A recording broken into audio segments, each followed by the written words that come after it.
terhormat Bapak Dr. Andes Eko Subandri MM, yang terhormat narasumber diseminasi budaya positif Bapak Hari Kesawa SPD dan Bapak Ibu Guru yang terundang pada kesempatan kali ini. Mari kita mulai acara diseminasi budaya positif oleh JGP Angkatan 9 Kabupaten Klaten. Kita mulai. Terlebih dahulu saya akan membacakan susunan acara. Yang pertama pembukaan, yang kedua sambutan Bapak Kepala Sekolah, yang ketiga penyampaian diseminasi, dan yang keempat penutup. Sebelum kita memulai kegiatan, terlebih dahulu kita buka acara siang ini dengan berdoa bersama-sama dengan bacaan basmalah bersama-sama. Bismillahirrahmanirrahim. Langsung ke acara kedua, sambutan yang akan disampaikan oleh Bapak Dr. Andes Eko Subandri MM selaku Kepala Sekolah SMK Negeri 1 Medan. Waktu dan tempat kami persilakan.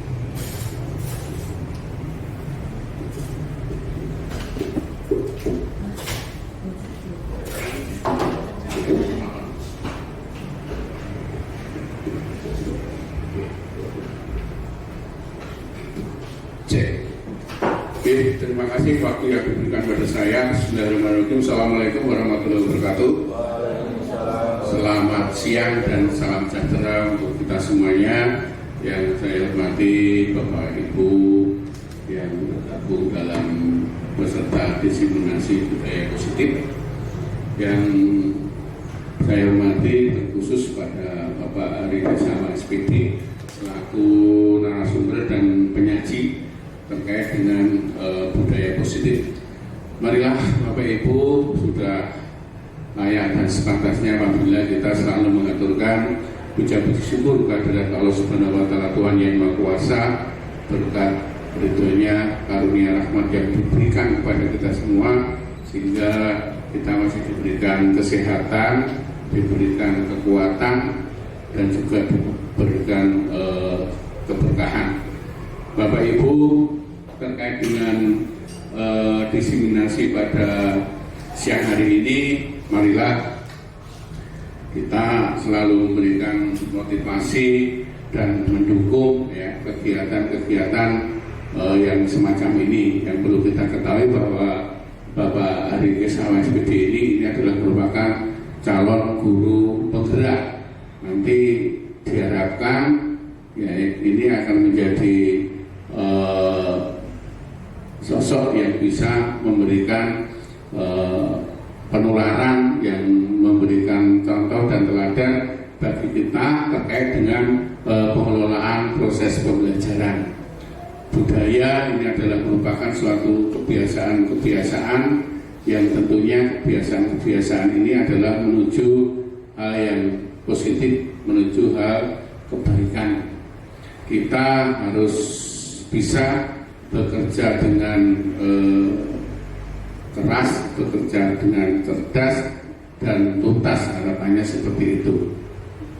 Cerdas dalam arti kita nanti akan cepat dan tanggap terhadap peduli lingkungan, ya. Cepat dan tanggap dan peduli lingkungan, karena memang lingkungan ini akan membawa pengaruh terhadap proses pelaksanaan kegiatan belajar mengajar di sekolah. Kalau lingkungannya itu baik, lingkungannya kondusif, lingkungannya nyaman, saya yakin apa yang diserap oleh peserta didik ini juga akan lebih optimal. Kemudian efektif dan bermanfaat dalam bekerja. Kita di dalam bekerja harapannya supaya bisa efektif, ya, tepat sasaran, kemudian juga bisa bermanfaat, ya, bermanfaat baik bagi diri anak kita, juga bermanfaat bagi kita dan juga bagi warga sekolah, ya. Ini kemudian juga religius dalam bersikap dan berkarya ini, dan juga bertindak. Ini juga menjadi hal yang penting untuk peningkatan nilai-nilai spiritual, apalagi anak pada saat ini itu karakternya ada yang bilang ini adalah perlu motivasi, perlu stimulus agar anak-anak itu mempunyai karakter-karakter yang berakhlak mulia. Apalagi saat ini banyak isu-isu terkait dengan kritik kenakalan remaja, ini juga harus kita waspadai dan kita juga harus hati-hati sebagai guru, sebagai pendidik. Ini harus mendampingi anak didik kita supaya anak-anak didik kita itu bisa bersikap, bisa bertindak dan juga bisa berkarya ya, sesuai dengan hati nuraninya. Tentu saja harus selaras dengan apa yang telah diperintahkan oleh Tuhan. Kemudian disiplin, jujur dan juga bertanggung jawab. Disiplin ini adalah sesuatu hal yang memang harus kita patuhi, harus kita jalani. Ini kemudian integritas atau kejujuran ini juga sangat penting sekali, karena dengan kejujuran ini akan membawa dampak terhadap kepercayaan diri. Nah, kalau orang sudah percaya diri akan melakukan tindakan apapun, ini akan mantap begitu. Tetapi harus juga bisa dipertanggungjawabkan.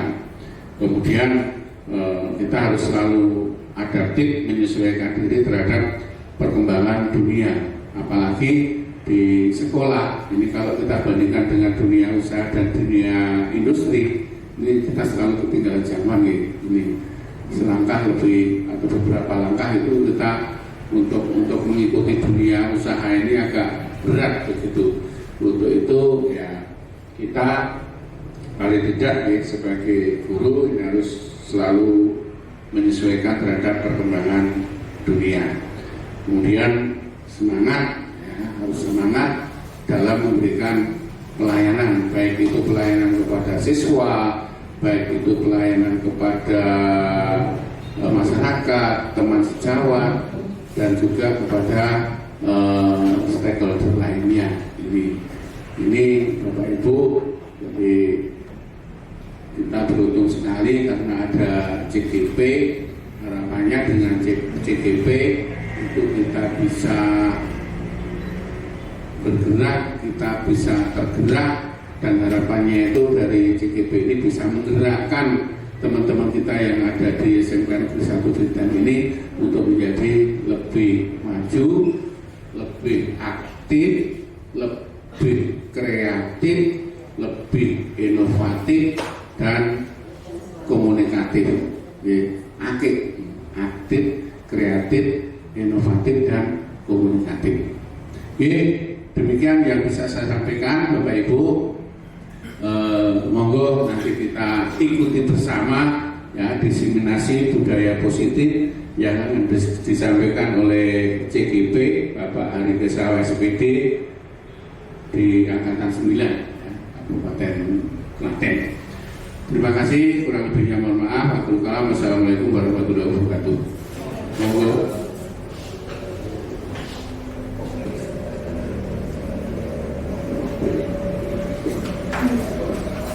Terima kasih banyak kepada Bapak Eko Subadri yang sudah menyampaikan sambutan panjang lebar. Langsung ke acara berikutnya, yaitu penyampaian materi diseminasi budaya positif yang akan disampaikan oleh saudara penyaji, yaitu Bapak Hari Kesawa SPD. Waktu dan tempat kami persilakan.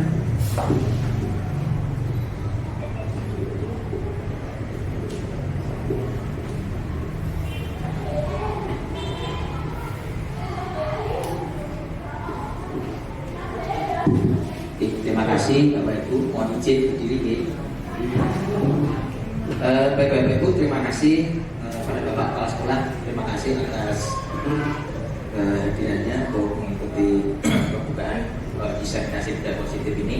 Dan kepada Bapak Ibu semua, semoga dari apa yang disampaikan pada hari ini bisa membawa kita semua untuk bisa menerapkan budaya positif bersama-sama di sekolah ini, sehingga dari praktik baik yang nanti Bapak Ibu kembangkan nanti bisa menularkan disiplin yang baik pada anak-anak didik kita.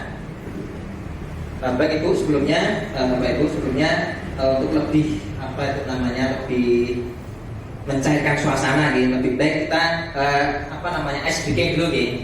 Kita ice breaking dulu aja untuk lebih terasa.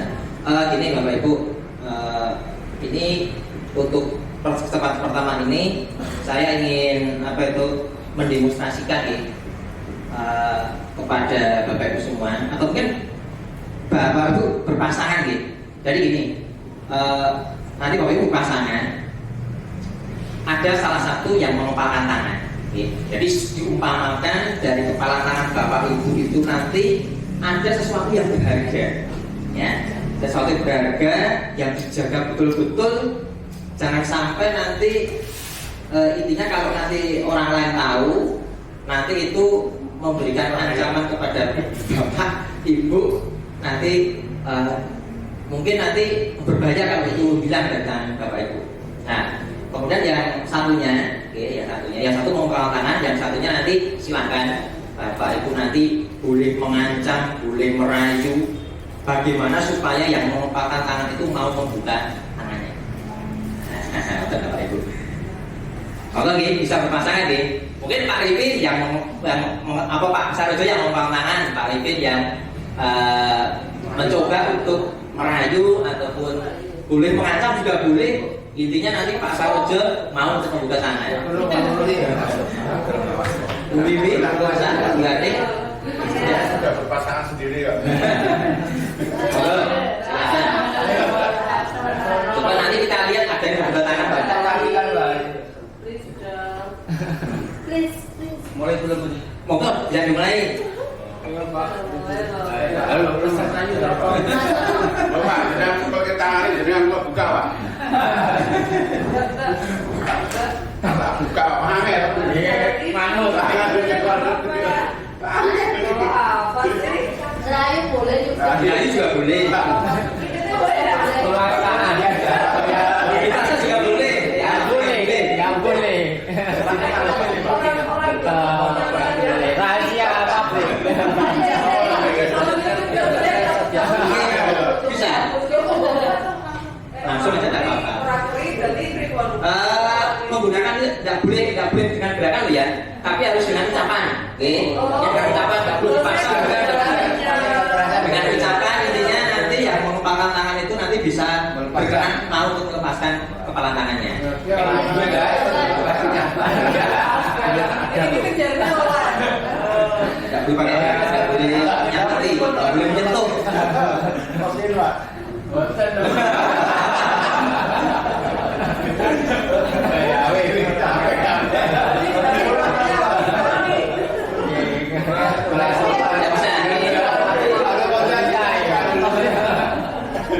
Ribut Pak Wi, tetap sesuatu yang berharga gitu.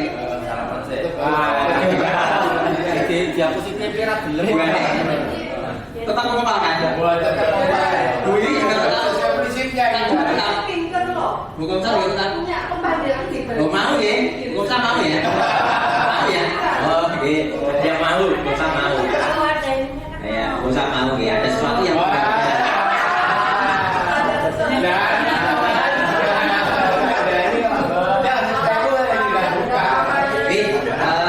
Bapak Ibu terima kasih ya.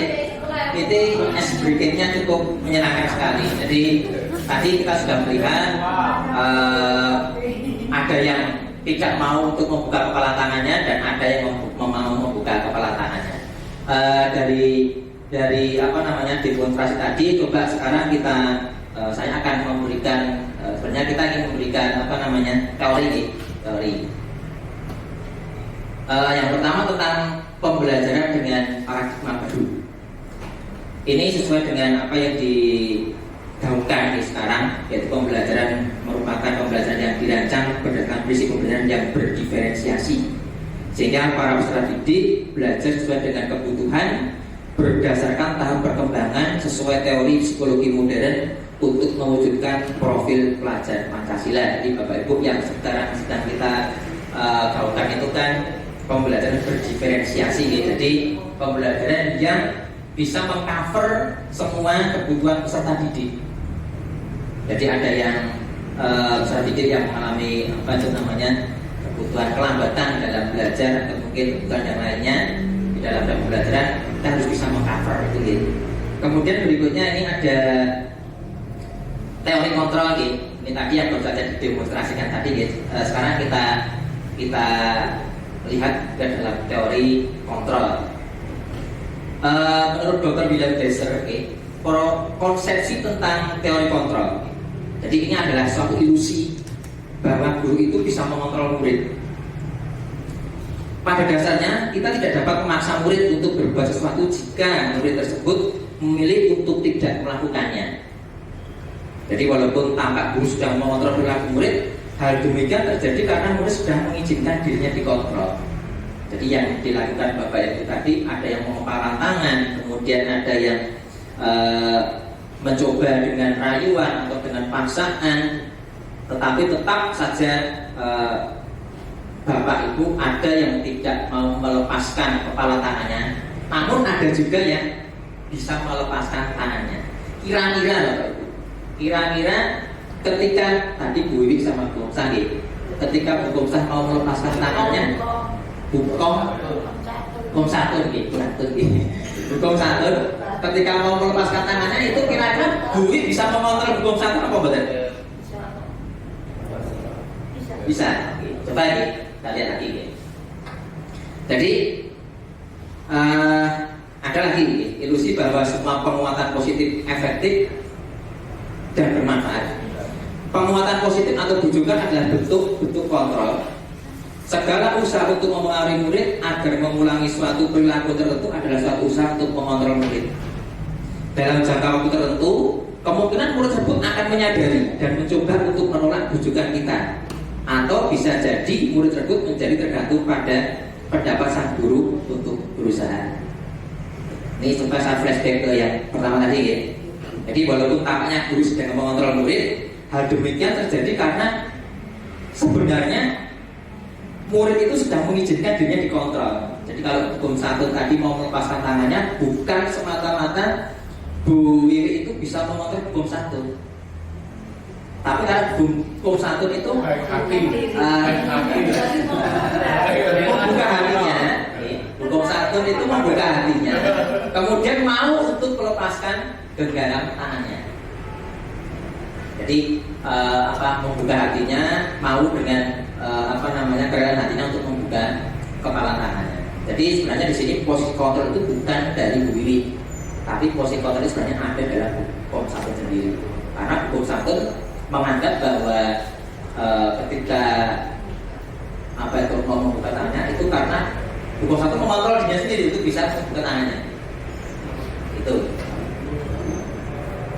Ada lagi di sini. Ilusi bahwa kritik dan membuat orang merasa bersalah itu dapat menguatkan karakter.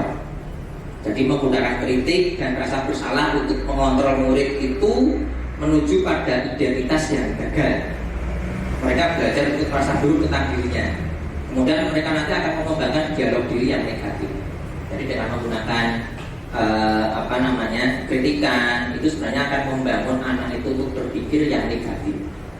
Sehingga nanti akan berkembang ke arah pemikiran yang negatif. Ada ilusi bahwa orang dewasa itu memiliki hak untuk memaksa.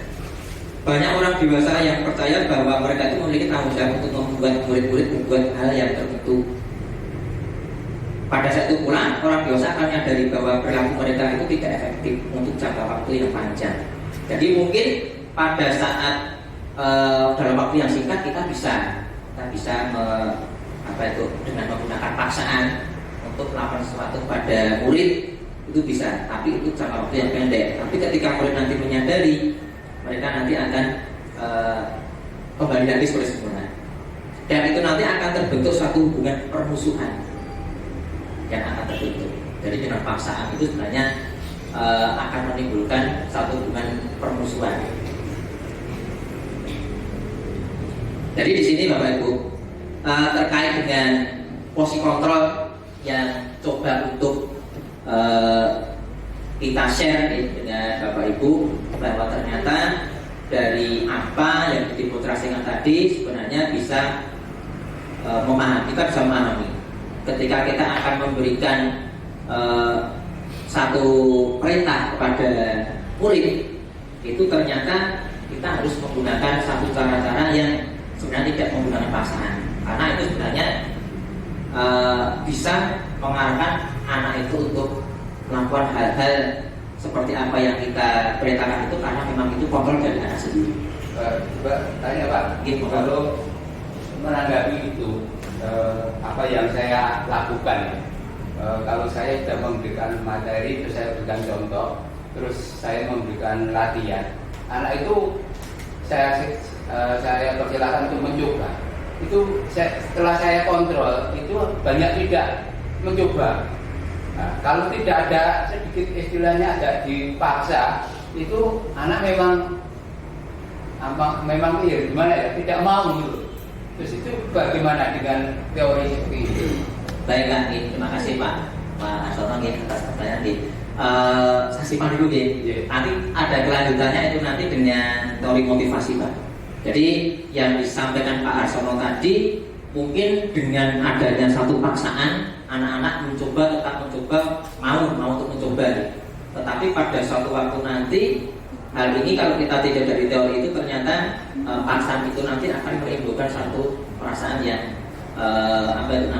intinya itu Pak Arsono itu sukanya memaksa, misalkan begitu.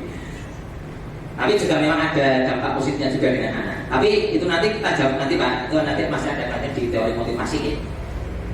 Nah selanjutnya kembali Bapak Ibu, yang kedua tentang disiplin positif.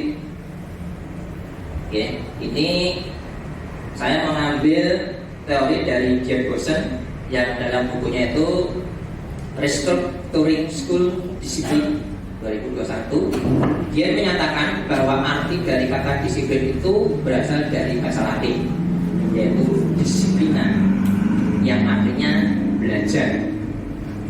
Jadi kata disiplin juga berasal dari akar kata yang sama dengan disiplin atau murid, pengikut, yang mengikuti ya. Untuk menjadi seorang murid atau pengikut, seorang harus paham betul alasan mengapa mereka mengikuti suatu aliran atau ajaran tertentu. Sehingga motivasi yang terbangun adalah motivasi intrinsik, jadi bukan motivasi yang ekstrinsik. Motivasi intrinsik itu motivasi yang terbentuk karena memang anak itu mau ya. Kalau kita hubungkan lagi tadi dengan teori kontrol Bapak, dengan teori kontrol, jadi ketika anak mau untuk mencoba, ya dari kasusnya Pak Arso tadi, anak mau mencoba untuk mengerjakan soal yang menurut Pak Arso tadi diyakini itu merupakan satu paksaan. Itu berarti anak sendiri itu dia mengizinkan dirinya untuk dikontrol. Ya, jadi mengizinkan dirinya untuk dikontrol. Bukan berarti bapak yang mengontrol, tapi anak mengizinkan untuk kesediaan hatinya untuk mau melakukan sesuatu itu. Disiplin diri juga mempelajari bagaimana cara kita itu mengontrol diri dan bagaimana menguasai diri untuk memilih tindakan yang mengacu pada nilai-nilai yang kita hargai. Jadi mengacu pada nilai yang kita hargai. Kemudian sebagai seorang pendidik, tujuan kita itu adalah menciptakan anak-anak yang memiliki disiplin diri, sehingga mereka bisa berperilaku dengan mengacu pada nilai-nilai kebaikan universal dan memiliki motivasi intrinsik dan bukan motivasi yang ekstrinsik. Jadi keinginan yang timbul dari anak sendiri itu merupakan motivasi intrinsik, dan itu sebenarnya yang bisa berlangsung lama daripada motivasi yang terbangun dari motivasi yang ekstrinsik. Kemudian dari Ki Hajar Dewantara maupun Gerd Bosen itu mengartikan disiplin itu sebagai bentuk kontrol diri, yaitu belajar untuk kontrol diri agar dapat mencapai suatu tujuan mulia. Dan tujuan mulia di sini mengacu pada nilai-nilai atau prinsip-prinsip mulia yang dianut seseorang. Kita namakan nilai-nilai tersebut dengan nilai-nilai kebajikan. Jadi tujuan mulia di sini mengacu pada nilai-nilai atau prinsip-prinsip mulia yang dianut seorang yang disebut sebagai nilai-nilai kebajikan atau nilai-nilai yang universal. Nah, nilai-nilai kebajikan itu adalah sifat positif manusia yang merupakan tujuan mulia yang ingin dicapai oleh setiap individu. Nah, nilai-nilai kebajikan yang ingin dicapai oleh setiap anak desa ini dikenal dengan profil pelajar Pancasila. Di mana dalam profil pelajar Pancasila itu ada 6 elemen ya. Beriman dan bertakwa pada Tuhan Yang Maha Esa, kemudian berkebinekaan global, kemudian bergotong royong, kreatif, bernalar kritis dan mandiri. Kemudian yang berikutnya di teori motivasi Bapak Ibu, ini tadi saya sampaikan yang di depan tadi untuk ya ini ada motivasi untuk menghindari ketidaknyamanan atau hukuman. Jadi ada 3 hal ini ini menurut Dian Gosen dalam bukunya Restructuring School Discipline itu menyatakan ada 3 motivasi dalam perilaku manusia. Yang pertama ini untuk menghindari ketidaknyamanan. Jadi motivasi terbentuk karena untuk menghindari ketidaknyamanan atau menghindari hukuman. Kemudian motivasi untuk mendapatkan imbalan atau penghargaan dari orang lain. Mungkin kadang kita akan termotivasi ketika kita akan mendapat imbalan. Nanti saya beri hadiah kalau kamu mau melakukan sesuatu, misalkan pada anak seperti itu. Itu motivasi yang terbentuknya adalah motivasi yang ekstrinsik, motivasi yang asalnya dari luar, tidak dibangun dari dalam diri. Namun yang ketiga ini adalah motivasi untuk menjadi orang yang mereka inginkan dan menghargai diri sendiri dengan nilai-nilai yang mereka percaya. Jadi motivasi yang ketiga ini adalah motivasi sebenarnya yang terbentuk dari dalam diri seseorang karena kita ingin menjadi seperti apa yang kita inginkan. Contoh misalkan ini Bapak Ibu, apa ini ada pertanyaan tidak terjawab. Bila di sekolah Anda ada peraturan yang mengharuskan guru datang tepat waktu dan tidak ada surat teguran bagi guru yang datang terlambat dan tidak ada atasan yang memuji Anda. Jadi ketika motivasi tadi, apakah Anda akan tetap datang tepat waktu untuk mengajar murid Anda? Nah, ini sebagai satu pertanyaan untuk diri kita sendiri. Atau kalau kita aplikasikan ke dalam yang kemarin Bapak Ibu, mungkin pada saat kita kemarin membaca soal saya sendiri juga mengalami. Kalau yang hari ini tidak membaca soal, nanti silakan mengganda sendiri. Itu bagaimana? Motivasinya seperti apa?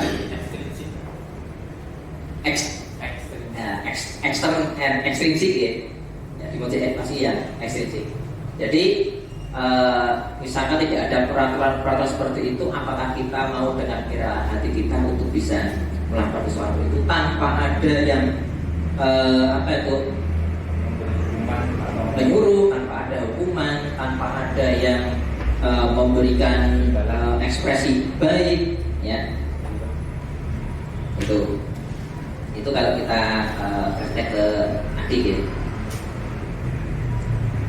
Kemudian yang berikutnya tadi tentang teori motivasi dan motivasi ekstrinsik dan motivasi intrinsik.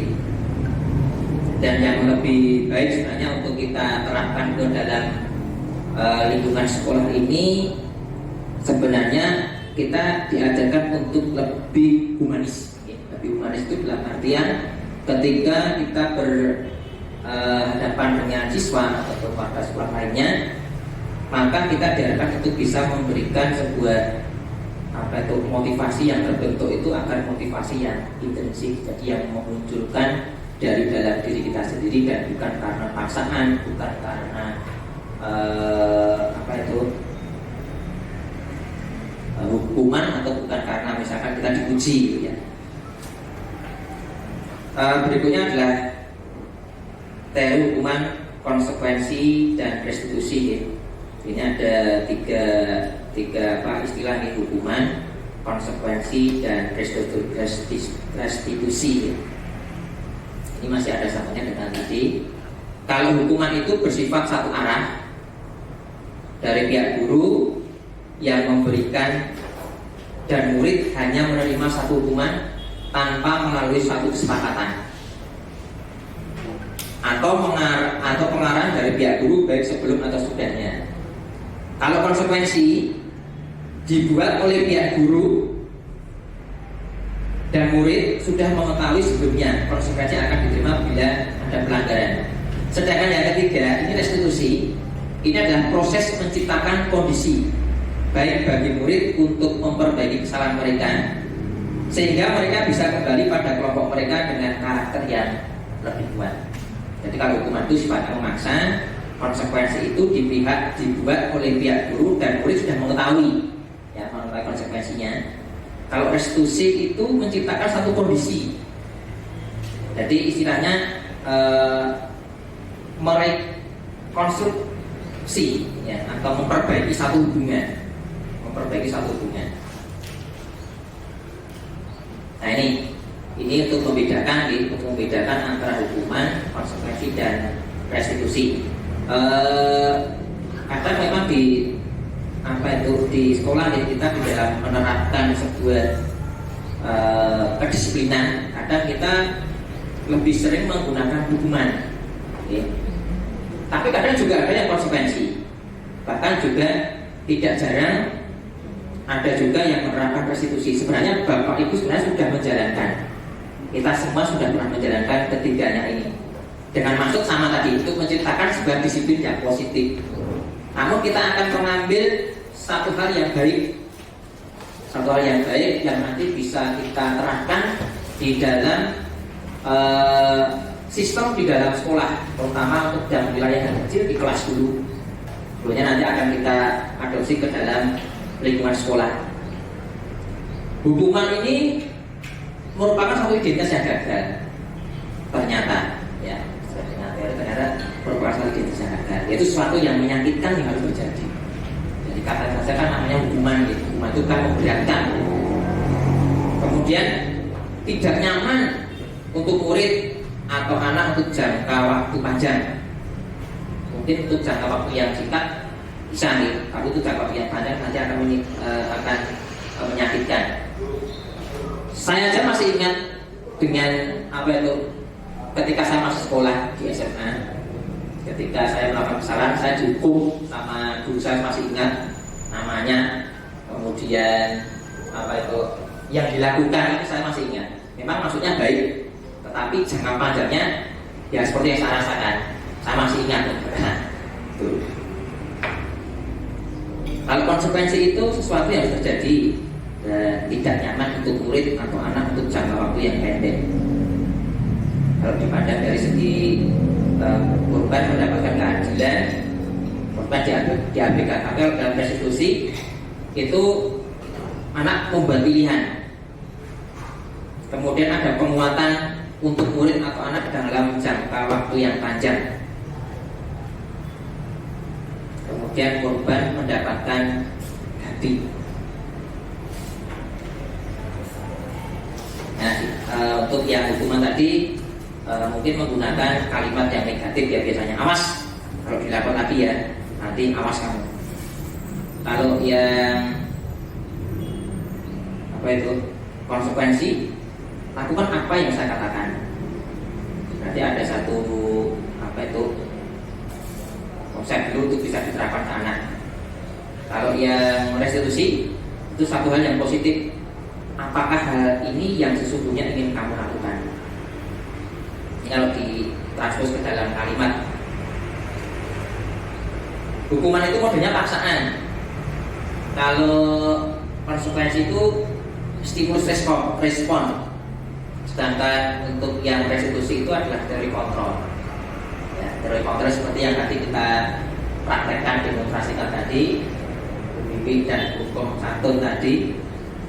Mencoba dengan rayuannya sehingga satu mau membuka tangannya itu sebenarnya kan kalau kita terapkan itu sebenarnya sebagai satu teori kontrol. Nah sekarang coba kita melihat nanti coba Bapak itu menyebutkan itu apa itu gitu. Hukuman, konsekuensi atau restitusi.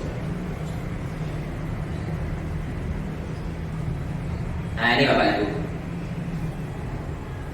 Atau ini mencatat 100 kali di dalam buku kalimat saya tidak akan terlambat lagi karena terlambat ke sekolah. Jadi kira-kira termasuk sanksi atau konsekuensi atau hukuman. Apa pusatnya? Hukuman sama enggak? Lebih dapat.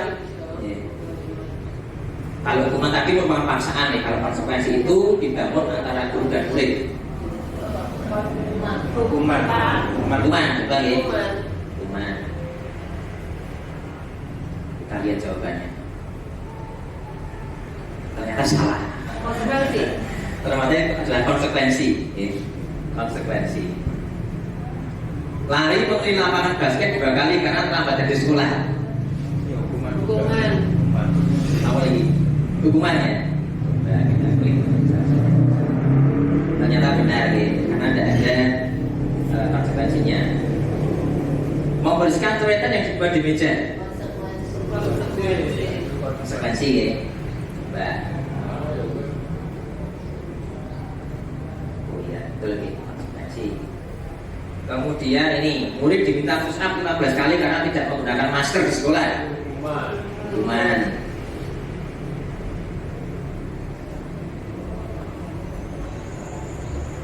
Mengganti kertas tugas teman yang telah dicoret-coret. Konsekuensi.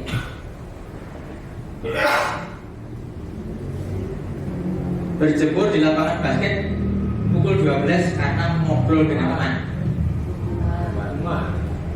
Hukuman. Coba lagi. Konsekuensi. Apa nih? Hukuman. Oh, ternyata hukuman Bu.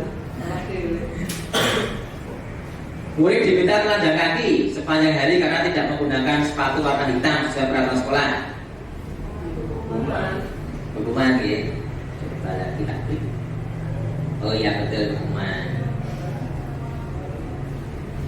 Berdiri di depan kelas sambil mengangkat kaki. 1. Hukuman ya.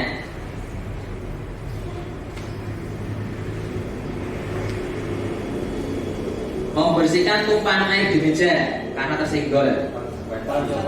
Konsekuensi.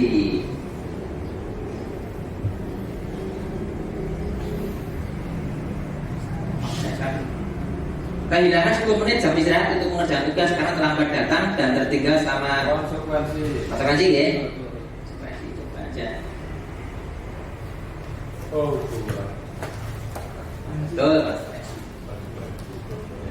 Ini duduk di bangku di pinggir lapangan pada jam istirahat dan tidak diizinkan bermain oleh guru piket karena mencederai teman saat bermain di lapangan. Apa Bapak Ibu? Konsekuensi coba ya. Ya, betul konsekuensi.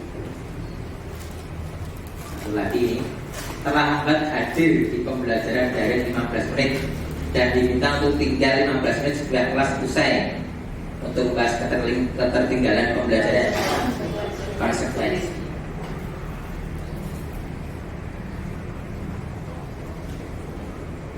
Masih ada lagi? Satu lagi ini berarti lari mengenai lapangan basket 2 kali karena terlambat 10 menit untuk pelajaran PJUK. Coba ya, konsekuensi.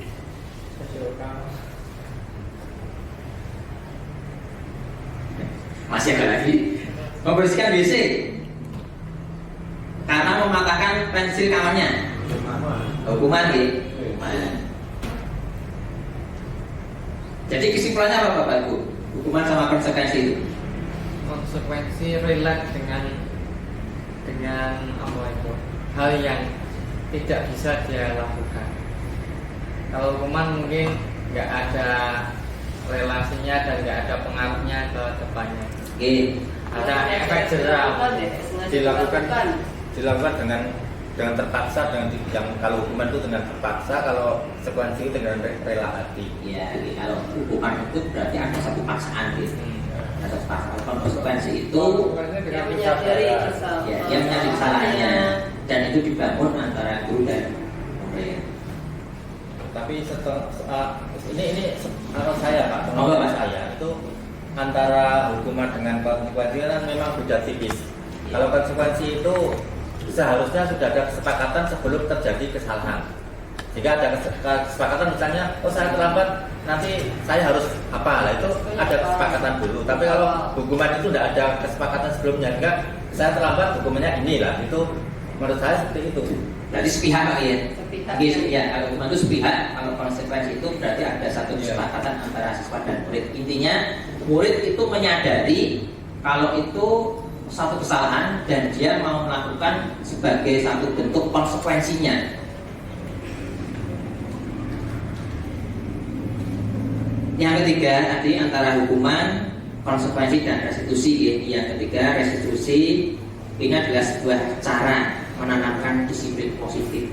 Jadi ini masih dalam satu tema untuk disiplin positif. Tadi ada teori motivasi yang terbentuk itu sebaiknya diberikan untuk memberikan motivasi yang intensif yang muncul dalam diri seseorang atau dalam diri murid. Kemudian ketika akan memberikan satu bentuk hukuman ataupun konsekuensi atau restitusi, maka di sini restitusi itu dapat dibangun untuk menanamkan sebuah disiplin yang positif. Jadi restitusi itu bukan untuk menebus suatu kesalahan, namun untuk belajar dari kesalahan. Kemudian restitusi itu bisa memperbaiki satu hubungan. Restitusi adalah tawaran dan bukan merupakan suatu paksaan. Restitusi juga menuntut untuk melihat ke dalam diri, jadi merefleksikan kepada dirinya sendiri terhadap suatu kesalahan mungkin yang sudah dilakukan itu nanti diberikan sebuah penguatan kepada diri sendiri, dan nanti orang yang melakukan kesalahan ataupun anak atau siswa nanti dia akan membangun dirinya sendiri, memberikan solusi bagi dirinya sendiri untuk bisa keluar dari sebuah permasalahannya. Restitusi itu mencari kebutuhan dasar yang mendasari sebuah tindakan. Nah, ini yang kita garis bawahi, mencari kebutuhan dasar yang mendasari suatu tindakan. Karena Bapak Ibu pada dasarnya anak atau siswa itu ketika melakukan sebuah pelanggaran itu sebenarnya merupakan buah dari tidak terpenuhinya kebutuhan hidup. Nanti akan sampai ke sana juga nanti. Kemudian restitusi itu fokus pada karakter dan bukan suatu tindakan. Dan restitusi itu juga menguatkan. Restitusi itu fokus pada solusi. Dan restitusi itu mengembalikan murid yang berbuat salah pada kelompoknya. Nah ini Bapak Ibu, ini ada sebuah bentuk namanya segitiga restitusi. Bagaimana mengajarkan kepada kita untuk bisa melakukan sebuah restitusi pada anak sebagai contoh. Ini ketika ada satu anak yang melanggar satu aturan.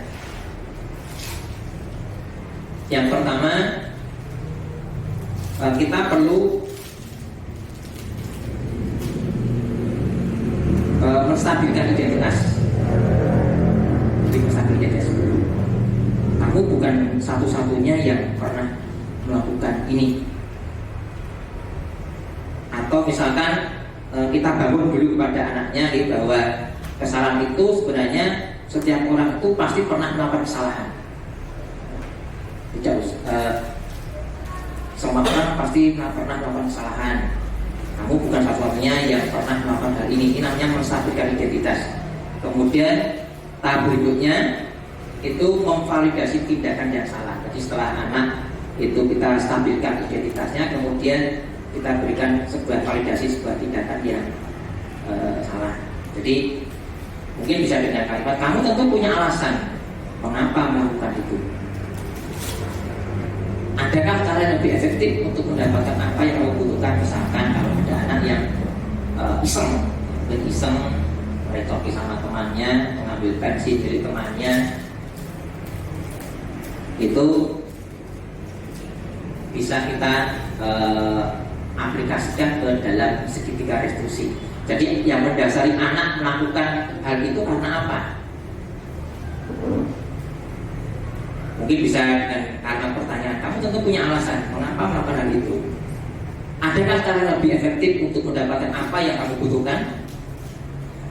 Nah, setelah memvalidasi tindakan yang salah, kemudian baru menanyakan keyakinan. Keyakinan kelas apa yang telah kita sepakati? Jadi memang idealnya kita itu sebenarnya membentuk sebuah atau membuat sebuah keyakinan kelas. Jadi anak-anak biar tahu sebuah peraturan yang mereka buat itu dapat mereka yakini. Kamu ingin menjadi orang seperti apa? Jadi ini menjelaskan kepada kita mengenai langkah-langkah restitusi. Yang pertama menstabilkan identitas, kemudian memvalidasi tindakan yang salah, kemudian yang ketiga menanyakan keyakinan. Nah, terkait dengan keyakinan Bapak Ibu, ini ada namanya istilah keyakinan kelas. Mengapa keyakinan kelas dan bukan peraturan? Kadang kita sering membuat sebuah peraturan di kelas, ya, tidak boleh datang terlambat ke sana, tidak boleh dan seterusnya, ya. Nah, itu adalah satu peraturan. Nah, keyakinan kelas ini seseorang akan lebih tergerak dan bersemangat untuk menjalankan keyakinan daripada hanya sekedar mengikuti serangkaian peraturan yang tertulis. Jadi keyakinan itu dibangun atas dasar apa yang kita yakini. Sama halnya kalau kita meyakini sesuatu, ya kita pasti akan melakukan sesuatu tanpa harus kita itu melihat ada peraturan atau tidak. Sama seperti contohkan tadi, apabila di sekolah ini tidak ada peraturan seperti itu, apakah kita itu punya keyakinan untuk bisa seperti ini. Maka keyakinan itu bisa membuat seseorang itu untuk bisa tergerak dan bersemangat. Dan motivasi yang timbul itu adalah motivasi yang berasal dari dalam diri, motivasi intrinsik, bukan motivasi yang ekstrinsik. Bagaimana cara membuat keyakinan kelas? Yang pertama, karena keyakinan itu sifatnya abstrak dan berupa pernyataan yang universal. Ini contoh satu keyakinan kelas Bapak Ibu. Keyakinan kelas ini contoh, ya. Saling menghargai. Tadi disampaikan keyakinan itu merupakan satu hal yang universal, ya. Jadi saling menghargai, disiplin, bertanggung jawab, menjaga kebersihan, kejujuran, komitmen, kerjasama, religius, rajin, solidaritas dan sebagainya. Mungkin di dalam pembentukan keyakinan kelas, di sini kita bisa melibatkan siswa, melibatkan anak. Kemarin saya mencoba di kelas 10 OTKP, 10 MPLB yang itu MPLB mana? Satu ya. Nah, itu saya coba untuk membuat sebuah peraturan kelas. Peraturannya tidak boleh karena banyak sekali. Dan itu saya libatkan, atau kita bisa melibatkan anak-anak untuk bisa membuat peraturannya sendiri di kelas. Jadi anak kan mungkin punya keinginan sendiri, mungkin bisa menggunakan sticky note untuk ditempelkan di papan tulis, atau mungkin kalau anak-anak sudah bisa mengoperasikan HP, punya HP, kita bisa menggunakan Jamboard. Jamboard itu sama seperti sticky note, cuma tidak perlu menempel, tapi bentuknya seperti sticky note. Anak bisa menuliskan, kemudian nanti kita ambil hal-hal yang sama. Hal yang sama kita ambil, kemudian kita rangkum jadi satu. Itu jadi peraturan kelas. Nah, dari peraturan itu kemudian kita breakdown ke dalam bentuk keyakinan dengan merubah kata tidak menjadi kalimat yang positif, menjadi satu bentuk keyakinan yang harus kita yakini. Misalkan disiplin, ya. Datang tepat waktu, tidak boleh datang terlambat, bisa kita ubah datang tepat waktu. Anak meyakini bahwa datang tepat waktu itu adalah suatu bentuk kedisiplinan. Sama halnya kalau kita pakai helm, tujuannya untuk apa? Kalau kita meyakini pakai helm itu untuk memberikan kita keselamatan, kita pasti kemana-mana pasti pakai helm. Bahkan ke sawah saja naik motor pakai helm.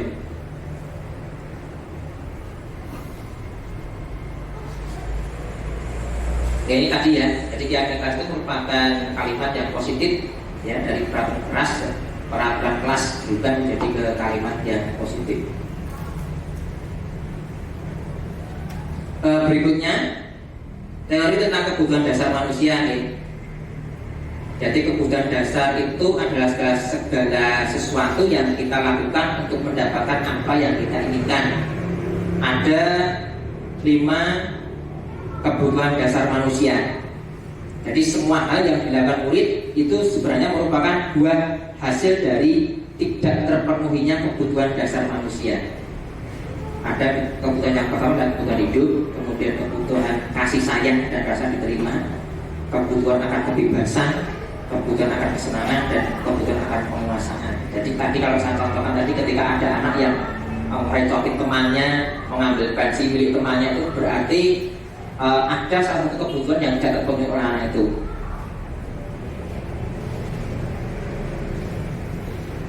Itu sebenarnya kita pernah melihat di sekolah kita masing-masing seperti itu.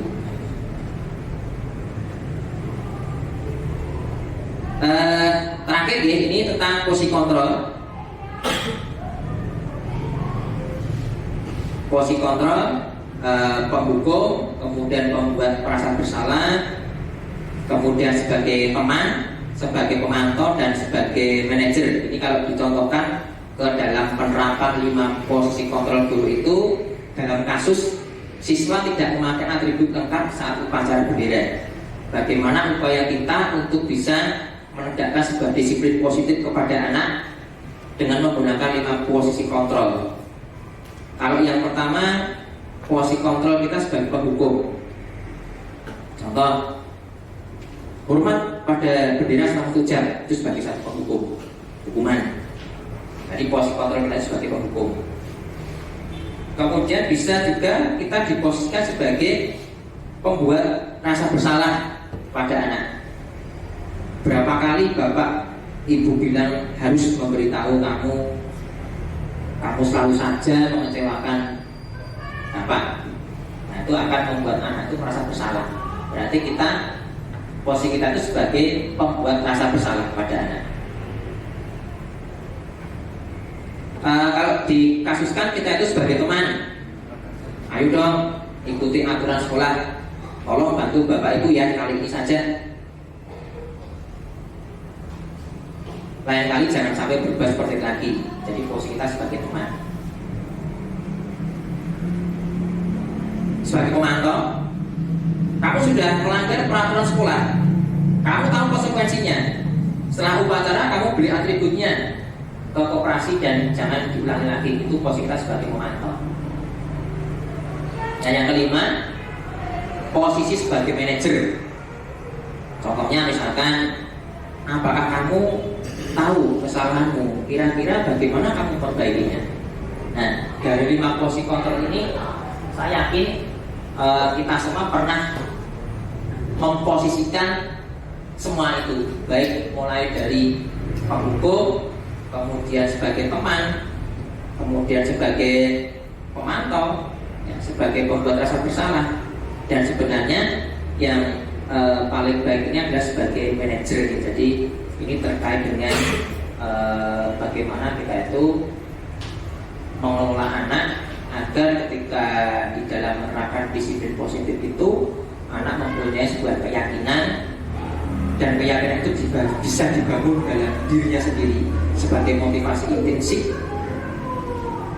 dan hal itu bisa dilakukan ketika kita memposisikan kita itu sebagai manajer.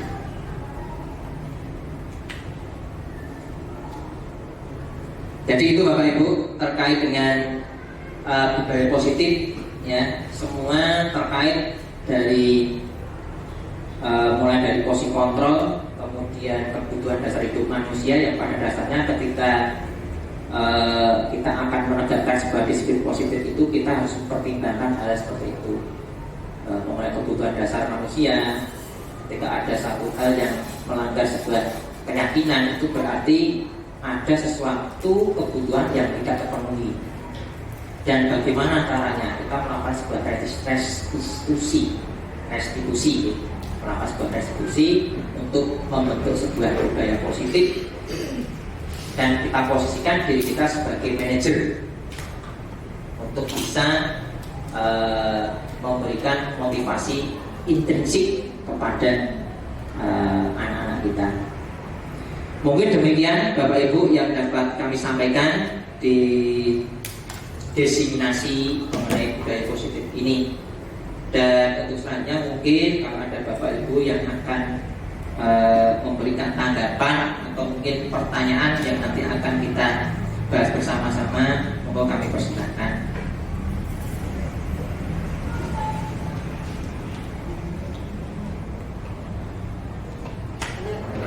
Monggo, Bu. Ya, terima kasih. Saya bertanya dulu, mungkin semoga bisa mengenali teman-teman yang lain. Oke, monggo, Bu. Ada permasalahan di kelasnya masing-masing. Sebenarnya bukan hanya tahun ini, dari sekolah kita ada rekan yang mengikuti CGP. Beberapa waktu yang lalu mereka sudah membuat keyakinan kelas. Tetapi sayangnya dalam pengamatan saya itu tidak berlangsung untuk jangka waktu yang panjang. Artinya, pertanyaan saya gini, maksudnya kalau keyakinan kelas itu kan dibuat oleh siswanya, ada kesepakatan dengan gurunya juga, maksudnya kan sudah dari dalam hatinya bisa berlangsung untuk jangka waktu yang lama. Tetapi kelihatannya kayak seperti kondisional saja, ya sebentar saja. Setelah itu ya sudah kayak dilupakan gitu loh. Nggak tahu, mungkin sudah dilupakan dari siswanya, banyak ke siswanya sudah melupakan, nggak menjalankan. Meskipun tidak seluruhnya, tidak seluruh siswa, tidak seluruh aturan yang diyakini itu yang dilakukan. Yang jelas ada beberapa pelanggaran tidak dilakukan. Nah, ini bagaimana triknya supaya nanti ke depan ketika Bapak Ibu guru utamanya yang mengawali adalah guru calon penggerak ini ya. Ini bisa membuat sebuah trik agar keyakinan itu benar-benar mereka buat dan diyakini untuk jangka yang waktu lama. Cukup itu aja. Oke, terima kasih khususnya atas tadi pertanyaan pertanyaan dan bisa pernyataan juga. Ya, memang idealnya di kelas itu sebenarnya kita diwajibkan harus membuat sebuah keyakinan kelas yang terbentuk dari peraturan-peraturan yang kita buat supaya anak itu juga dilibatkan ke dalam pembuatan peraturan kelas, dan hal itu sebenarnya akan menguntungkan kepada kita sendiri di dalam proses pembelajaran. Jadi dengan adanya sebuah peraturan kelas, kemudian anak meyakini bahwa itu sebagai satu keyakinan yang harus kita patuhi sebagai satu bentuk disiplin positif, itu nanti akan memudahkan anak-anak sendiri dan kita di dalam mengendalikan sebuah pembelajaran di kelas, dan itu bisa menjangkau ke semua ke semua anak-anak yang di kelas. Nah, untuk triknya bagaimana kita bisa menstabilkan, jadi agar itu tidak sesuatu yang kondisional saja, tapi bisa diteruskan ke proses berikutnya. Nah, di sini kami mengundang Bapak Ibu di sini dalam rangka untuk diseminasi mengenai budaya positif. Paling tidak kami bisa menularkan apa yang kami pelajari di dalam proses pendidikan guru penggerak.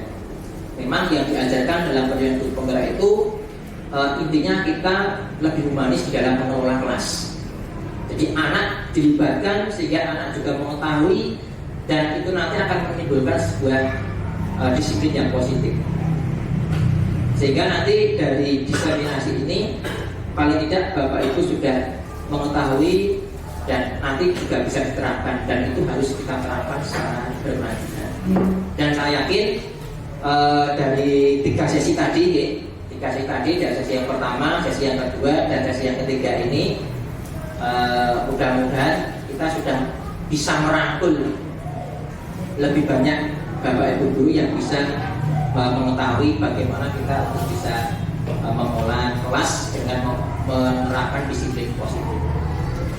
Sehingga nanti tidak hanya kami bertiga, tapi Bapak Ibu yang hari ini sudah mendapatkan diseminasi, nanti bisa juga untuk menerapkan dan melaksanakan dan ditularkan kembali, diseminasikan kembali kepada Bapak Ibu guru yang lain. Maka itu sekian. Jadi idealnya sebenarnya itu harus timbul dalam diri kita sendiri. Kalau tadi saya umpamakan, misalkan di sekolah ini tidak ada satu peraturan, apakah kita mau melakukan sesuatu itu dari kita sendiri, tanpa kita merasa kalau kita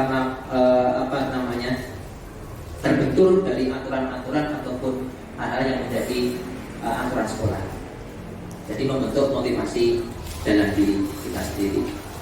Maka Ustaz ya, terima kasih. Mungkin kalau ada yang masih kurang jelas bisa disampaikan kembali. Saya kembalikan lagi. Cukup ya. Bapak Ibu mungkin Pak Idin sampun cekap ya kan? Oh nggih, monggo Bu. Oh satu.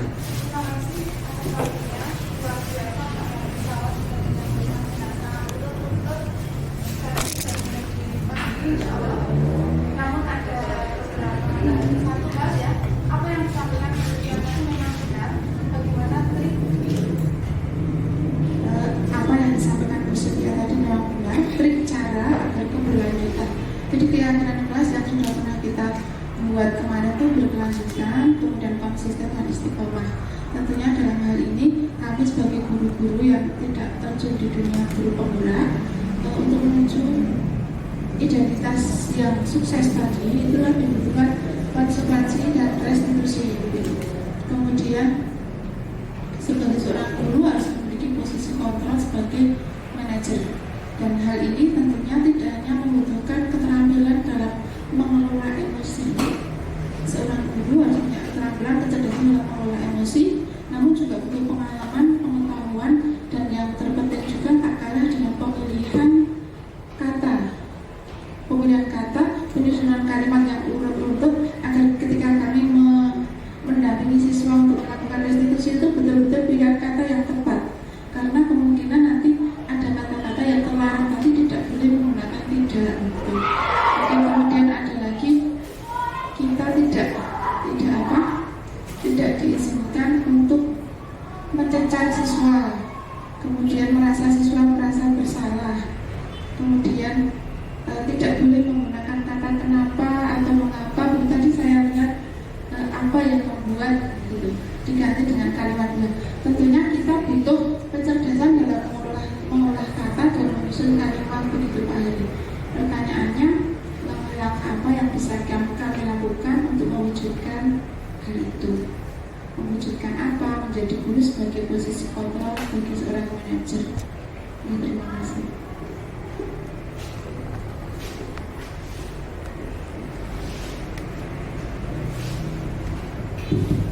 Terima kasih Bu Sabtu atas pertanyaannya terkait dengan bagaimana upaya kita untuk bisa mewujudkan guru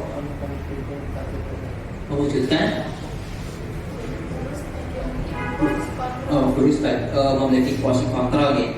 Jadi tadi sudah disampaikan ya, jadi idealnya kita itu di dalam mengelola kelas, ini ada 5 posisi kontrol ya tadi gitu. Nah ini ada 5 posisi kontrol sebagai penghukum, kemudian membuat rasa bersalah, kemudian sebagai teman, sebagai pemantau, dan yang terakhir itu sebagai manajer. Nah ini sebenarnya ini membuat kita itu untuk menempatkan diri kita itu sebagai apa. Kalau sebagai penghukum kita sudah tahu bahwa hukuman itu ternyata tidak sepenuhnya bisa berjalan dengan baik. Mungkin satu saat nanti bisa terlaksana gitu dengan menghukum misalkan mengharuskan anak untuk misalkan tadi berlari keliling lapangan gitu. Peraturan bisa ditegakkan untuk saat, tapi untuk keberlanjutannya nanti akan menimbulkan sebuah rasa dendam, menimbulkan satu permusuhan. Kemudian pembuat rasa bersalah itu tadi juga sama. Jadi pembuat rasa bersalah itu nanti anak menyadari bahwa dirinya itu selalu mengecewakan, misalkan akan membangun pemikiran yang negatif. Kalau sebagai posisi teman, jadi kita memposisikan sebagai teman itu memang ada baiknya. Kadang memang ada anak yang ketika mengalami sebuah permasalahan atau ada satu hal yang kira-kira melanggar dari disiplin positif, kemudian kita bagaimana untuk sebagai guru untuk bisa mengajak anak untuk mendisiplinkan kembali, untuk dengan menggunakan bahasa anak itu juga bisa. Sedangkan posisi pemantau itu kita lebih sering mengingatkan kepada anak. Dan di sini yang paling tepat sebenarnya sebagai posisi manajer. Jadi intinya di dalam posisi manajer ini kita menyadarkan kepada anak. Sebagai contoh di dalam kalimat tadi, apakah kamu tahu kesalahan kamu? Terus kira-kira bagaimana kamu memperbaikinya? Nah, itu bagian dari posisi kontrol. Jadi posisi kontrol yang sebenarnya perlu kita lakukan adalah kita posisikan diri kita sebagai manajer. Kalau kita posisikan sebagai manajer, kita menggunakan langkah-langkah tadi seperti menggunakan segitiga restitusi. Jadi yang pertama yang kita lakukan dalam membangun sebuah restitusi pada anak, yaitu menstabilkan identitas. Jadi anak dikuatkan dulu, ya, jadi menggunakan penguatan kepada anak dulu sehingga kita bisa menstabilkan anak ketika anak mengalami suatu mengalami suatu permasalahan atau mengalami suatu hal yang melanggar peraturan. Kita stabilkan dulu, misalkan tadi dengan kata-kata setiap orang itu pasti pernah melakukan sebuah kesalahan, atau kamu bukan satu-satunya yang pernah melakukan ini. Ya, mungkin masih banyak lagi kata-kata yang bisa dilakukan untuk bisa menstabilkan identitas anak. Nah, setelah itu baru anak disadarkan. Kita mencari tahunya lewat pertanyaan-pertanyaan seperti kamu tentu punya alasan mengapa melakukan hal itu. Ini kita berarti mencoba untuk mencari tahu kebutuhan anak, apa yang mereka butuhkan. Kalau kita tinjau dari teori kebutuhan manusia tadi, berarti anak itu tidak terpenuhi kebutuhan apa di dalam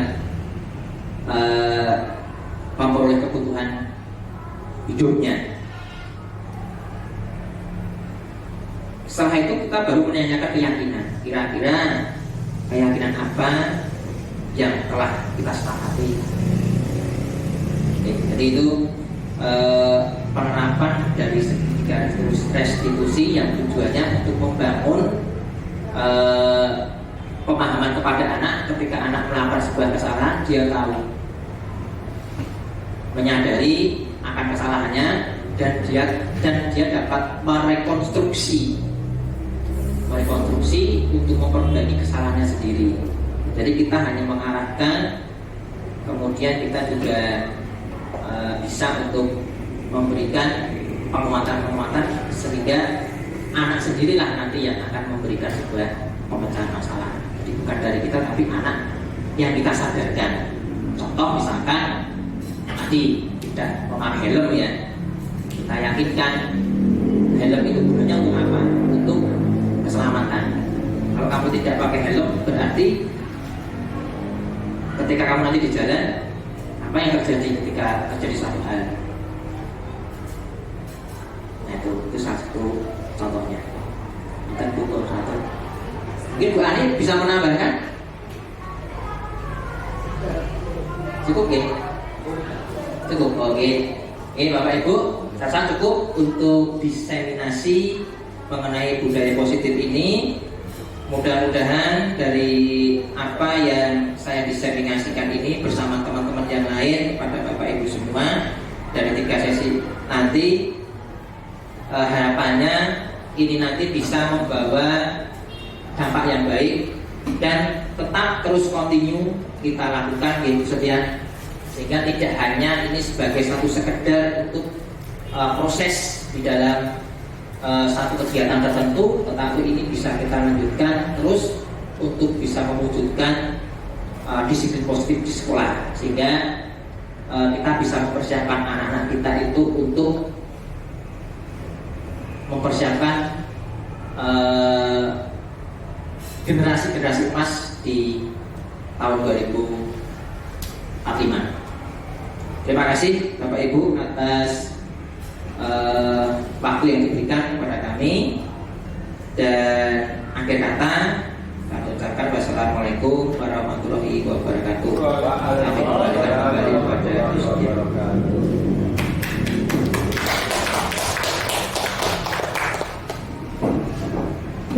Alhamdulillah, penyampaian materi dari penyaji terkait dengan kegiatan diseminasi budaya positif sudah disampaikan dengan baik hingga akhir. Semoga bisa bermanfaat bagi kita semua.